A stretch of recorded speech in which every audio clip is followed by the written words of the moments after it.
UP Bhajpa 300 पार के नारे के जवाब में अखिलेश के 400 पार का नारा, भाजपा का 350 पार का नारा फिर भी तार्किक लगता है। ऐसा इसलिए है कि पार्टी ने 2017 के चुनाव में 300 पार के नारे को सच कर दिखाया। अब अगला टारगेट तो पिछले टारगेट से ज्यादा ही होगा। अखिलेश यादव किस आधार पर 400 पार का नारा दे रहे हैं? यदि उन्होंने गंभीरता से नारा दिया है तो इसके दो ही मतलब निकाले जा सकते हैं। पहला ये कि अखिलेश यादव सपा के सामने किसी भी दल को गिरने नहीं दे रहे हैं। वे कार्यकर्ताओं को भरोसा दिला रहे हैं कि विधानसभा की सभी सीटें सपा ही जीतेगी। इसे अति आत्मविश्वास कहते हैं।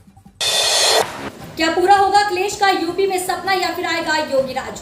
उत्तर प्रदेश विधानसभा की 403 सीटों पर 2022 को चुनाव होने हैं। इसके मद्देनजर सभी राजनीतिक पार्टियां अपने अपने स्तर पर जनसंपर्क में जुट चुकी हैं। सबकी अपनी रणनीतियां और अपने दावे हैं। राजनीतिक आरोप प्रत्यारोप का दौर शुरू हो चुका है।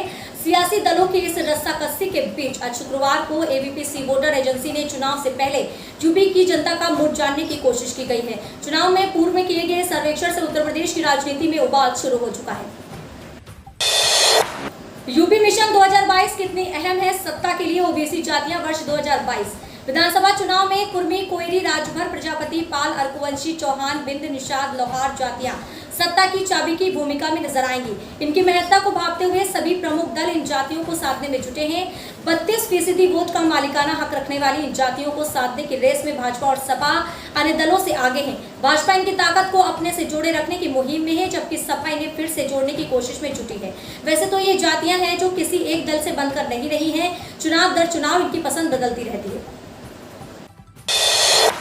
भाजपा प्रदेश उपाध्यक्ष बोले, बूथ समितियों की मजबूती ही जिताएगी चुनाव। मिशन 2022 के लिए कमर कस ले, संगठन को अधिक से अधिक समय दे। बूथ समितियों का मजबूती से गठन ही चुनाव जिताने का आधार होगा। ये मंत्र भाजपा के प्रदेश उपाध्यक्ष लक्ष्मण आचार्य ने प्रयागराज में भाजपा कार्यकर्ताओं को दिया है। वह सर्किट हाउस में आयोजित चुनाव संचालन समितियों के सदस्य को संबोधित कर रहे थे। उन्होंने विधानसभा चुनाव 2022 के लिए भाजपा कार्यकर्ताओं में जोश भरा। सीटों में गिरावट के बावजूद आसानी से उत्तर प्रदेश में सरकार बनाएगी बीजेपी। पिछली बार जीती सीटों की संख्या में गिरावट के बावजूद उत्तर प्रदेश में भारतीय जनता पार्टी आराम से सरकार बनाएगी। सर्वेक्षण से पता चला है कि वोट शेयर में वृद्धि के बावजूद भाजपा 2017 की तुलना में कम सीटें जीतेगी, लेकिन आराम से 202 सीटों की जादुई आंकड़े को पार कर जाएगी।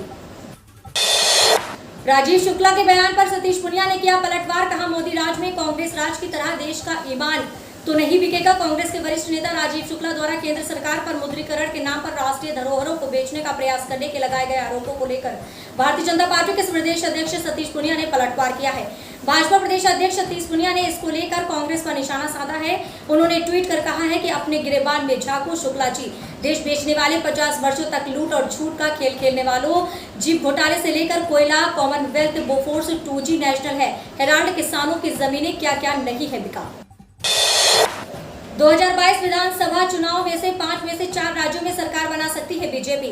अगले वर्ष 2022 में उत्तर प्रदेश, उत्तराखंड, गोवा, मणिपुर और पंजाब में विधानसभा चुनाव होने हैं, जिनमें से 4 राज्यों में भाजपा के पक्ष में माहौल दिख रहा है, जहां वह सरकार बना सकती है। एबीपी सी वोट रे INSAS battle for the states wave 1 के दौरान चुनावी राज्यों के मतदाताओं से ली गई राय में यह सामने आया है कि कांग्रेस को सभी राज्य इकाइयों में गंभीर संघर्ष का सामना करना पड़ सकता है, जिसमें पंजाब और मणिपुर ऐसे राज्य हो सकते हैं जहां उसे उम्मीद से कहीं अधिक निराशा हाथ लग सकती है। विधानसभा चुनाव वाले राज्यों में घट रही सोनिया गांधी की लोकप्रियता।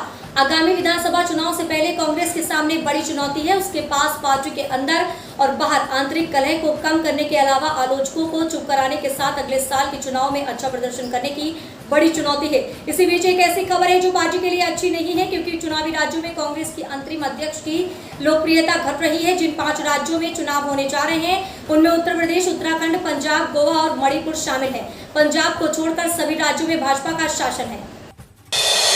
चुनाव में साइकिल की रफ्तार बढ़ाएंगे सपा संरक्षक, मुलायम सिंह दे रहे जीत का मंत्र। उत्तर प्रदेश में 2022 में होने वाले विधानसभा चुनाव से पहले राजनीतिक गतिविधियां बढ़ने लगी हैं। अखिलेश यादव जितना सक्रिय है उससे कहीं ज्यादा सक्रिय समाजवादी लड़की के संरक्षक मुलायम सिंह यादव दिखाई दे रहे हैं।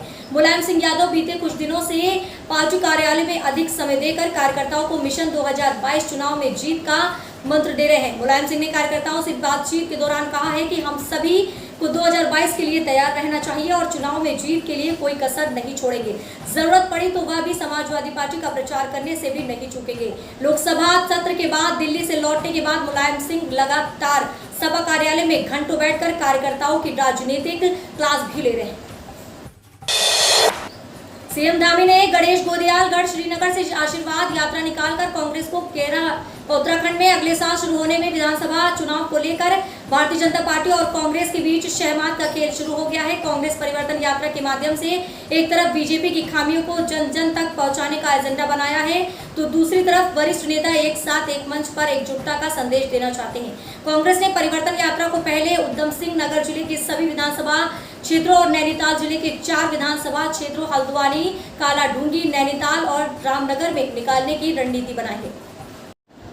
तो ये थी आज की 10 सबसे बड़ी और महत्वपूर्ण खबरें। अगर आपने अभी तक वीडियो को लाइक और शेयर नहीं किया है तो जरूर कर दें। इससे हमें आपके लिए वीडियो बनाने में मोटिवेशन मिलता है। और आप न्यूज़ को कहां से देख रहे हैं हमें कमेंट के माध्यम से बताना ना भूलें।